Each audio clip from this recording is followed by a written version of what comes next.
அனைவருக்கும் வணக்கம். கார்த்திக்குக்கும் சிங்கப்பூருக்கும் நிறைய சம்பந்தம் உண்டு. கார்த்திக்குக்கும் கேமன் ஐலண்டுக்கும் சம்பந்தம் உண்டு. கார்த்திக்குக்கும் சுவிட்சர்லாந்துக்கும் சம்பந்தம் உண்டு. கார்த்திக்குக்கும் லண்டனுக்கும் நிறைய சம்பந்தம் உண்டு. ஆனால் கார்த்தி சிதம்பரத்திற்கும் சிவகங்கைக்கும் என்ன சம்பந்தம்?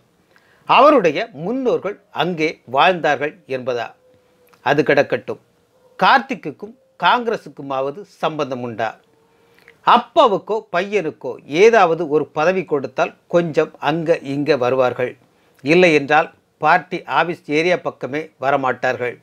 இந்தியாவின் தொழில்துறை மந்திரியாகவும் நிதி மந்திரியாகவும் இருந்த ப சிதம்பரம் தமிழ்நாட்டிற்கென ஒரு துரும்பையாவது கிள்ளி போட்ட சரித்திரம் உண்டா? மகா கேவலம்.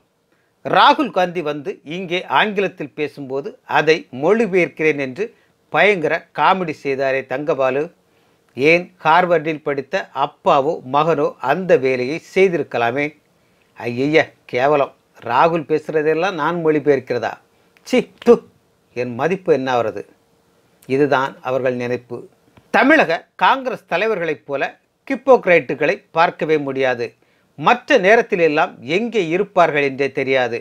ஆனால் எலெக்ஷன் டைமில் மட்டும் கரெக்டாக வந்து லாபி செய்து சீட் வாங்கி கூட்டணி கட்சி தலைவர்கள் காலில் விழுந்து புரண்டு ஆதரவு வாங்கி வெற்றி பெற முடியுமா என்று பார்க்க வேண்டியது. வெற்றி பெற்றால் தலையை ஆகாசத்துக்குள் வைத்து நடக்க வேண்டியது. இல்லை என்றால் லண்டனுக்கு ஓய்வெடுக்க சென்று விடுவது. எலும்பை எறிந்தால் வரும் நாய்களைப் போல பணத்தை எறிந்தால் தமிழர்கள் ஓட்டு போடுவார்கள் என்பதுதான் கார்த்தி சிதம்பரம் போன்றவர்களின் எண்ணம். கழகங்கள் மூலம் தமிழ்நாட்டை சாக்கடையாக்கிய பெருமை காங்கிரசுக்கே உண்டு. சிந்திப்போம், செயல்படுவோம். நன்றி.